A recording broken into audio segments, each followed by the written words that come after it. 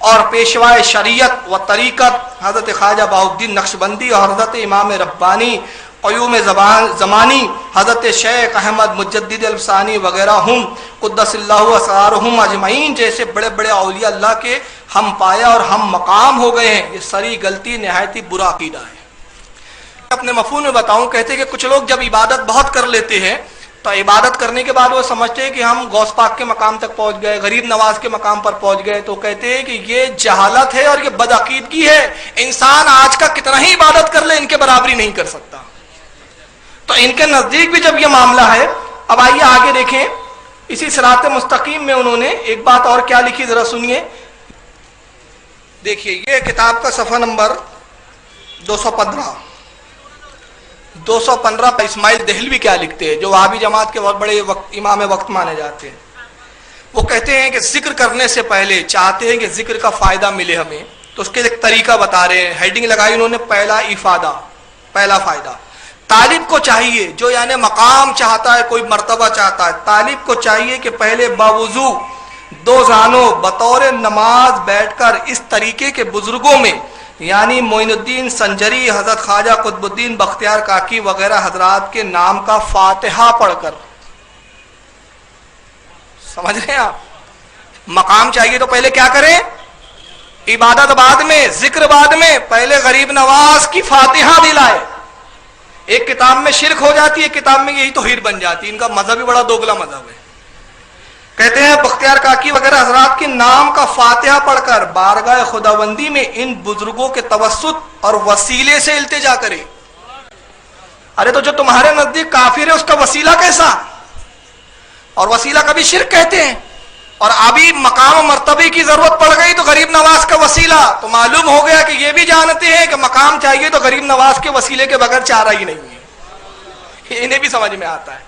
کہتے ہیں کہ ان کا وسیلے سے التجا کرے، نیاز اور بے انداز اور زاری بے شماری کے ساتھ اپنے کام کے فتح یاب کے لیے دعا کر گئی، اور اس کے بعد پھر اس ذکر کا انہوں نے طریقہ بتایا۔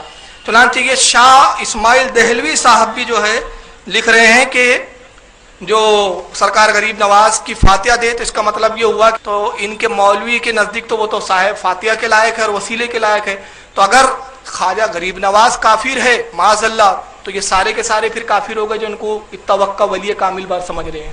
آئیے ایک شخصیت کی میں ایک منقبت کے کچھ اشعار پڑھ کے سناؤں گا، جس نے بارگاہ معین الدین چشتی میں خراج عقیدت پیش کیا۔ یہ دیوان ہے حضرت بہادر شاہ ظفر کا، 1857 کے اندر جنگ آزادی میں جن کا بہت بڑا رول رہا، ان کے دیوان میں خواجہ غریب نواز کی یہ منقبت انہوں نے لکھی۔ اس سے وہ اپنی عقیدت کا بھی اظہار کرتے ہیں اور ساتھ ہی میں وہ غریب نواز کے مقام کو جو بتاتے ہیں، ذرا سنیں، میں اس میں 2-4 اشعار پڑھوں گا کیونکہ یہ کافی طویل منقبت ہے۔ وہ لکھتے ہیں، یہ ہے باغ خلد روضہ پر تمہارے گل فروش، جس کے ہر گل میں ہے بوئے بادہ وحدت کا جوش، ایک لپٹ میں سینکڑوں بے ہوش ہوں جو بادہ نوش، اور یہی کہتے ہیں پھر جب کچھ انہیں آتا ہے ہوش، یا معین الدین چشتی دستگیری لازم است۔ آفتابوسی کا مجھ کو شوق تو ہے اس قدر، پر کروں کیا میں ہوں بے طاقت قدم سے سر بسر، اڑ کے میں پہنچوں ابھی میرے اگر ہوں بالوں پر، ہے تمہاری ہی فقط چشم عنایت پر نظر، یا معین الدین چشتی دستگیری لازم است۔ وہ تمہارا نور باطن ہے کہ خورشید منیر، روبرو ہے اس کے ذرہ بلکہ ذرے سے حقیر، تم پہ روشن ہے اے جائے روشن ضمیر، دو جہاں میں جانتا ہوں تم کو اپنا دستگیر، یا معین الدین چشتی دستگیری لازم است۔ دستگیری کہتے ہیں مدد کو۔ اس کے بعد آئیے ڈاکٹر اقبال نے کیا خراج عقیدت پیش کیا، اسی کے دیوان سے میں ایک شعر پیش کر دیتا ہوں اور اس کے بعد پھر آگے ہم بات بڑھائیں گے۔ چنانچہ یہ ڈاکٹر اقبال کا دیوان ابھی آپ کے سامنے آ رہا ہے، اس میں اس نے ایک شعر لکھا ہے، ذرا ایک شعر سن لیجیے۔ کہتا ہے، دل بیتاب جا پہنچا دیار پیر سنجر میں۔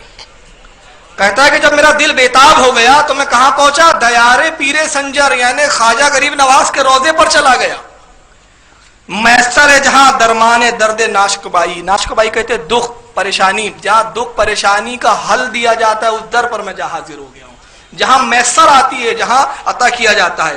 اور اس کے بعد میں خواجہ نظام الدین کی شان میں ایک نظم کہی ہے ڈاکٹر اقبال نے، اور یہ نظم میرے نزدیک تو عشق و محبت میں ڈوبی ہوئی ہے، مگر ان بد عقیدوں کے نزدیک ان کے عقیدے کی دھجیاں اڑ جاتی ہے اس نظم کے اندر۔ تو اگر میں عرض کروں گا کہ مولانا احمد رضا پر کفر کا فتویٰ بعد میں لگائیے، ہمارے علماء کو بعد میں کافر کہیے، کہ اگر ہم بزرگوں سے عقیدت رکھے تو ہمیں کافر کہا جاتا ہے، پہلے ڈاکٹر اقبال پہ آپ ذرا کفر کا فتویٰ لگائیے۔ خواجہ نظام الدین جو سرکار غریب نواز کے سلسلے کے ایک بزرگ ہیں، ان کے بارے میں ڈاکٹر اقبال نے اپنے اسی دیوان کے صفحہ نمبر 160 پر التجائے مسافر با درگاہ حضرت محبوب الہی دہلی، اس میں اس نے کیا منقبت کے اشعار لکھے، میں 4 اشعار پڑھ رہا ہوں، ذرا سنیے۔ ڈاکٹر اقبال کہتا ہے کہ فرشتے پڑھتے ہیں جس کو وہ نام ہے تیرا۔ کون؟ محبوب الہی۔ محبوب الہی کا جب یہ عالم ہے تو ان کے دادا پیروں کا عالم کیا ہوگا؟ فرشتے پڑھتے ہیں جس کو وہ نام ہے تیرا، بڑی جناب تیری فیض عام ہے تیرا، ستارے عشق کے تیری کشش سے ہے قائم، ستارے عشق کے تیری کشش سے ہے قائم، نظام مہر کی صورت نظام ہے تیرا، تیری لحد کی زیارت ہے زندگی دل کی۔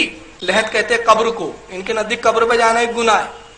ڈاکٹر اقبال کہتا ہے تیری لحد کی زیارت ہے زندگی دل کی، مسیح و خضر سے اونچا مقام ہے تیرا۔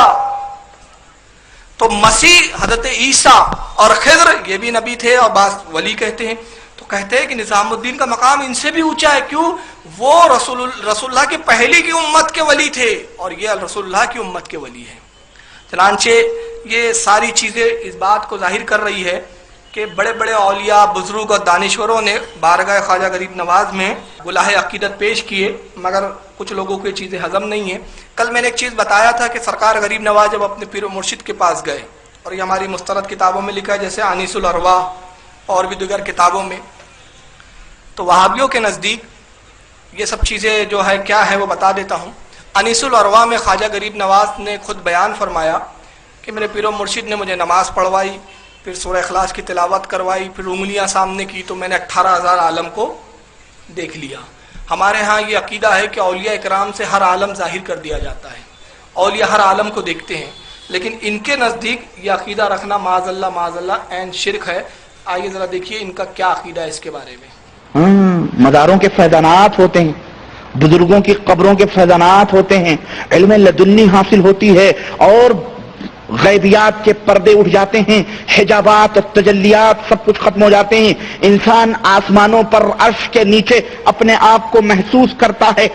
اگر ان تمام سب چیزوں کا کوئی دعویٰ کرتا ہے اور وہ یہ کہتا ہے کہ میرے سامنے حقیقتیں منکشف ہو گئیں، جنت و جہنم کے دورے ہو گئے اور نظارے ہو گئے اور ہم نے سب کچھ دیکھنا شروع کیا، یا مجھے آسمان کے قریب لے جایا گیا اور مجھے یہ علم حاصل ہوا، تو وہ آدمی کذاب ہے، جھوٹا ہے اور دائرے اسلام سے خارج ہے۔ دائرے اسلام سے کیا ہے؟ خارج ہے۔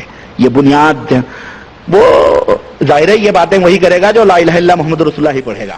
یعنی ان کے نزدیک عرش کو دیکھنا، آسمان کو دیکھنا، جو عقیدہ یہ رکھے وہ دائرہ اسلام سے خارج ہے۔ تو یہ جملہ کہہ کر تو اس نے سب بتا دیا کہ جتنے بزرگوں نے سب واقعات لکھے کرے وہ سب کے سب اسلام سے خارج ہے، یہی ایک پکا مسلمان بچا ہوا ہے پوری دنیا کا۔ لیکن میں آپ کو ایک حدیث سناتا ہوں، اب میں بزرگوں کے قول نہیں سناؤں گا کیونکہ ان کو بزرگوں کے قول ہضم نہیں ہوں گے، لیکن آپ کی دلچسپی کے لیے سنا دیتا ہوں۔ ہمارے ہاں یہ چیزیں ہیں اور ہمارے ہاں مستند عالموں نے لکھی ہے۔ میرے ہاتھ میں اس وقت اسرار الاولیاء کتاب ہے جو بابا فرید گنج شکر کی لکھی ہوئی ہے۔ بابا فرید گنج شکر اس کتاب کے صفحہ نمبر 66 پر کیا لکھتے ہیں اسرار الاولیاء میں؟ کہتے 70,000 مقامات ہے جو ولی کو طے کرنے پڑتے ہیں۔ 70,000 مقامات ہے جو ولی کو طے کرنے پڑتے ہیں۔ ان میں سے پہلے ہی مقام پر یہ کیفیت طاری ہوتی ہے کہ ہر روز 5 وقت کی نماز عرش کے گردا گر کھڑے ہو کر ساکینان عرش کے ہمراہ ادا کرتا ہے، اور جب وہاں سے آتا ہے تو ولی ہر وقت اپنے آپ کو خانہ کعبہ میں دیکھتا ہے، اور جب وہاں سے آتا ہے تو تمام جہان کو اپنی 2 انگلیوں کے مابین دیکھتا ہے۔ اے درویش، یہ ولایت کی ابتدائی حالت ہے۔ یہ بابا فرید نے لیا، لیکن ان کے نزدیک یہ چیزیں کا کفر ہے۔ چنانچہ میں اس کے جواب میں صرف ایک بات عرض کرنا چاہوں گا، زیادہ کچھ نہیں۔ بخاری شریف اس کی جلد اول ہے، بخاری شریف کی جلد اول ہے، بخاری یہاں رکھی ہے، جس کو حدیث پہ شبہ ہو مجھ سے بعد میں آ کر مل لے۔ ان کا تو عرش پہ دیکھنے کا بھی اختلاف ہے، لیکن میں نبی کا اختیار بتاؤں گا آپ کو کیا ہے۔ اور جو چیز نبی کے لیے معجزہ ہوتی ہے وہ ولی کے لیے کرامت ہوتی ہے. یہ عقیدہ ہے. حضرت شاہ عبداللہ نے شرح فتح الغیب میں اس کو بیان کیا ہے. بخاری شریف کی حدیث جلد اول کی یہ ہے، صحابہ اکرام کہتے ہیں کہ نبی پاک صلی اللہ علیہ وسلم نماز پڑھا رہے تھے، اچانک سرکار نے نماز کی حالت میں اپنے ہاتھ کو آگے فرم کیا، پھر اس کے بعد ہاتھ کو پیچھے لے لیا. ہاتھ آگے بڑھاتے ہیں اور پیچھے لے لیتے ہیں. پھر نماز ختم فرمائی. صحابہ نے عرض کیا یا رسول اللہ صلی اللہ علیہ وسلم، نماز میں آپ نے 3 بار ہاتھ آگے کیا پیچھے کیا. تو سرکار مسکرائے فرمایا کہ جب میں نماز میں کھڑا ہوا تو اللہ تعالیٰ نے جنت سے حجابات ہٹا دیے، میں جنت کو دیکھ رہا تھا. جنت کہاں ہے؟ میں نے اس میں جنت کے اندر انگوروں کے خوشے دیکھے، باغ دیکھے، اور میں نے ہاتھ بڑھایا کہ ان جنت کے انگوروں کے خوشوں میں سے ایک خوشہ توڑوں اور تمہیں دے دوں. قسم وحدہ لا شریک کی، میرے رب نے مجھے اختیار دیا، اگر میں انگور کا ایک گچھا توڑتا اور تمہیں دیتا تم قیامت تک کھاتے اور وہ ختم نہ ہوتا. ارے عرش دیکھنا چھوٹی بات ہے، نبی کا اختیار تو ہے کہ زمین پر ہے، اور جب ہاتھ بڑھاتے تو جنت میں پہنچ جاتا ہے. اور یہ بخاری کی حدیث ہے، یہ پڑھ کر ان کو بخار آ جائے گا. ان کو بخاری میں صرف ایک ہی حدیث یاد ہے، وہ ہے رفدین، باقی کوئی حدیث یاد نہیں ہے. چلیے ان کا عقیدہ ان کو مبارک. ہمارے عقیدے کے مطابق اولیاء کی بہت ساری قسمیں بھی ہیں، ابدال، غوث، قطب، اور یہ چیزیں حدیث سے ثابت ہے. میں ابھی حدیث پڑھوں گا، لیکن اس سے پہلے آپ دیکھیں کہ ان بدعقیدہ وہابیہ سعودی مولویوں کا، یہ حکومت کی طرف کے مولوی ہے، یہ حکومت کی طرف سے نور چینل کی ویڈیو میں بتا رہا ہوں آپ کو. آپ سوچ رہے ہوں گے یار یہ کس مولوی کو بتا رہے، اس کو اتنا بھاؤ کیوں دے رہے؟ بھاؤ اس لیے دے جا رہا ہے کہ سعودی عرب کا چینل نور چینل ہے، نور چینل پر یہ 2 مولوی آتے ہیں، توصیف الرحمان اور معراج ربانی. یہ معراج ربانی کی کلپیں دیکھ رہے ہیں، اور یہ نور چینل پر جو سعودیہ کا چینل ہے اس میں کیا خرافاتی ہوتی ہے وہ بتانا چاہ رہا ہوں. آئیے غوث اور قطب اور ابدال کے بارے میں ان کا کیا عقیدہ ذرا سن لیجیے. اللہ اکبر. یہ جذبے پیدا کرو، یہ جذبے، یہ صحابہ کرام کے جذبے ہیں. تو میں عرض یہ کر رہا تھا کہ اس سبیل مومنین سے مراد کون ہیں؟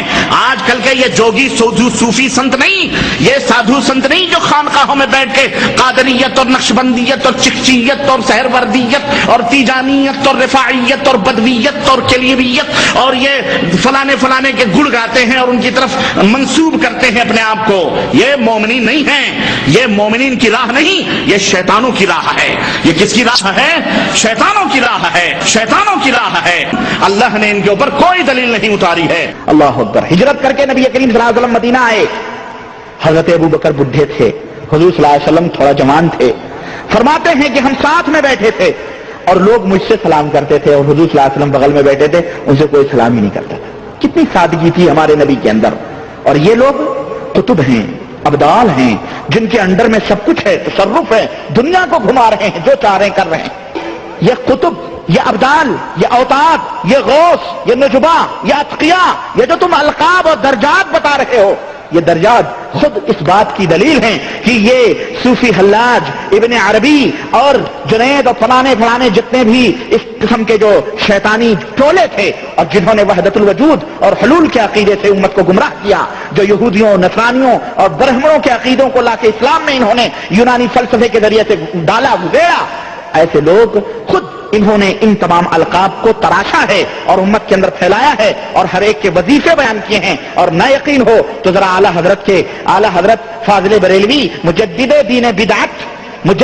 دین بدعت و خرافات کی کتاب اٹھا کے دیکھو کہ ان کے ہاں قطب، ان کے ہاں ابدال، ان کے ہاں اوتاد، ان کے ہاں مجذوب اور ان کے ہاں ان تمام لوگوں کے کیا وظیفے ہیں اور یہ لوگ کیا کرتے ہیں. شاہ ولی اللہ صاحب نور اللہ نے اپنی کتاب نوادر میں بہت سے مشائخ تصوف اور ابدال کے ذریعے سے، مشائخ تصوف اور عقیدہ، سنو عقیدہ، لکھ رہے ہیں کہ مشائخ تصوف، یہ صوفی لوگ، صوفی جمع صوفی، کوفی، صوفی لیوفی، صوفی شیطان، صوفی برہمن، یہ صوفی شیطان جو ہوتے ہیں، کہہ رہے مشائخ ہیں یہ ابدال. ہر ملک کا ایک ابدال ہوتا ہے جو کھمبے کو پکڑے ہوئے دنیا کو اگر تھوڑا ہلائیں تو پورے دنیا ہلنے لگے. اللہ تعالیٰ چپچاپ عرش پہ بیٹھا ہو اس کو کوئی ضرورت نہیں، سب کچھ یہی کر رہے ہیں ابدال لوگ. تو یہ عقیدے پھیلائے جا رہے ہیں کیا کہ ابدال، اس کا کوئی تصور اسلام میں نہیں ہے. یہ سب برہمنوں سے آئی ہوئی چیزیں ہیں، یہودیوں نصرانیوں کی ہیں. لیکن یہ حضرت شیخ الحدیث کس ہمارے ہاں لوگ سنتے ہیں نا، یہ قطب ہیں، یہ ابدال ہیں، یہ فلاں ہے، یہ فلاں، لوگ سوچتے ہیں یہ کوئی درجہ ہے. یہ کوئی درجہ نہیں ہے، شیطانیت کا درجہ ہے، اسلام کا درجہ.